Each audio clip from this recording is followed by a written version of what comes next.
pada tanggal 18 Februari 1981 oleh Gubernur Jambi Masdun Sofyan dan diresmikan pada tanggal 6 Juni 1988 oleh Menteri Pendidikan dan Kebudayaan Fuad Hasan. Awalnya museum ini bernama Museum Negeri Jambi dan berubah nama menjadi Museum Sikinjai pada tahun 2012 itu berdiri di atas tanah seluas 13.350 meter persegi. Benda-benda warisan budaya yang terhimpun di Museum Negeri Jambi merupakan warisan budaya yang mempunyai nilai-nilai luhur yang mencerminkan kehidupan masyarakat Provinsi Jambi pada masa lalu. Agama Buddha sudah masuk sekitar abad 2 Masehi dengan bukti ditemukannya patung perunggu di Bukit Sikuntang, Palembang.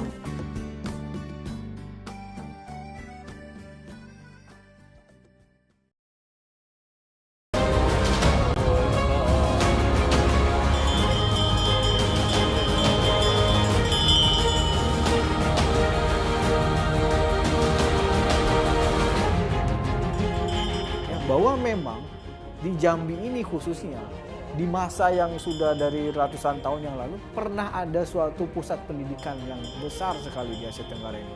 Artinya apa? Kita ini bukan bangsa yang baru kemarin sore tahu namanya pendidikan universitas. Tapi kita udah dari abad ke-6, ke-7, sudah punya universitas gitu. Jadi agak lucu juga kalau kita bilang bahwa universitas tertua itu ada di Eropa. Di sini ada universitas tertua. Nah ini yang mungkin kita banggakan ya. Sejarah Hindu-Buddha di Jambi bukan hanya dalam satu bidang saja. Ada bidang percandian, ada bidang arsitektur, bidang keagamaan, dan perdagangan.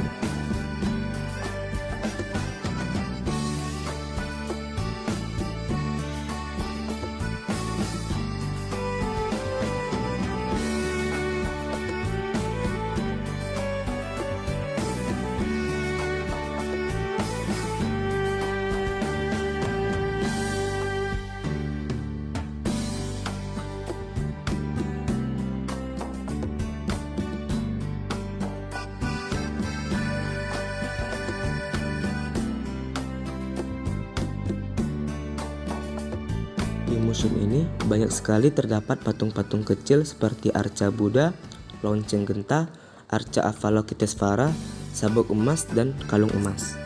Benda-benda ini merupakan peninggalan Hindu-Buddha dari Cina. Yang pertama adalah gong perunggu. Gong perunggu berasal dari Cina pada masa dinasti Song pada abad ke-12 yang diberikan oleh Raja Cina kepada pembesar kerajaan Melayu Moro Jambi. Gong ini ditemukan di komplek percandian Kembar Batu. Ini adalah arca di Palaksimi. Arca di Palaksimi merupakan arca Hindu dari bahan perunggu yang berfungsi untuk menentukan arah haluan kapal dan sebagai dewi petunjuk arah. Arca di Palaksimi ditemukan di Tanjung Jabung Barat pada tahun 1981. Yang terakhir, fragmen tangan arca Buddha abad ke-11. Fragmen tangan ini terbuat dari batu basalt dan ditemukan di Moro Jambi pada tahun 1993.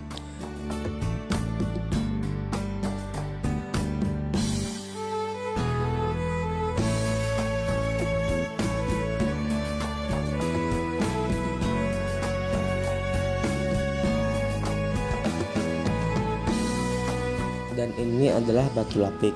Batu lapik adalah landasan arca. Karena di permukaan lapik terdapat lubang untuk meletakkan arca. Berdasarkan konsep pemikiran Hindu-Buddha, lapik merupakan indikator arah letak candi. Terbuat dari batu andesit dan ditemukan di Solok Sipin. Dan yang saya pegang ini adalah stupa. Stupa merupakan bagian dari candi atau puncak candi. Terbuat dari batu andesit dan ditemukan di Solok Sipin. Stupa juga digunakan sebagai penyimpanan abu dari kalangan bangsawan dan tokoh-tokoh tertentu. Stupa juga digunakan sebagai lambang Buddhaisme dan lambang perjalanan Sang Buddha masuk ke Nirwana. Arca Bhairawa ditemukan di sebuah bukit di tengah persawahan komplek percandian Padang Roko, Damasraya. Arca ini menghadap ke timur dan di bawahnya mengalir sungai Batanghari.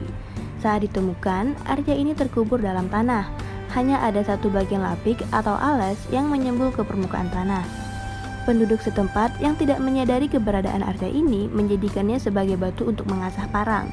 Mereka juga membuat lubang batu yang berfungsi sebagai lesung untuk menumbuk padi. Hingga kini lubang itu masih dapat ditemukan pada sisi landasan arca ini. Arca ini diangkut oleh pemerintah Hindia Belanda pada tahun 1935 ke kebun marga satwa di Bukit Tinggi. Pada tahun 1937, arca ini diboyong ke Museum Nasional di Batavia dan menghuni museum tersebut hingga kini. Arca Bhairawa adalah arca terbesar dengan tinggi 4,41 meter dan berat 4 ton. Arca ini tidak hanya terkenal karena merupakan arca paling besar yang pernah ditemukan di Indonesia, tetapi juga di Asia Tenggara. Arca ini menggambarkan Bhairawa, dewa raksasa dalam aliran sinkretisme Tantrayana, yaitu pengejaman Tahan Siwa sekaligus Buddha sebagai raksasa yang menakutkan. Arca ini dikaitkan dengan perwujudan Raja Adityawarman karena ia adalah penganut Buddha aliran Tantrayana Kalacakra.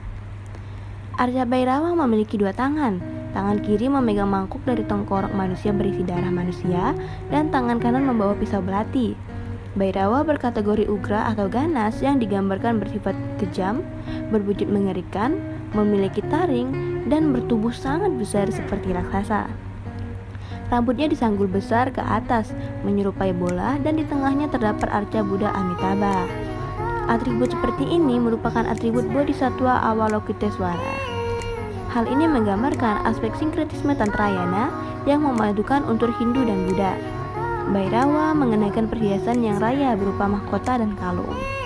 Kita juga dapat melihat kelat bahu, gelang tangan, dan gelang kaki yang berupa belitan ular.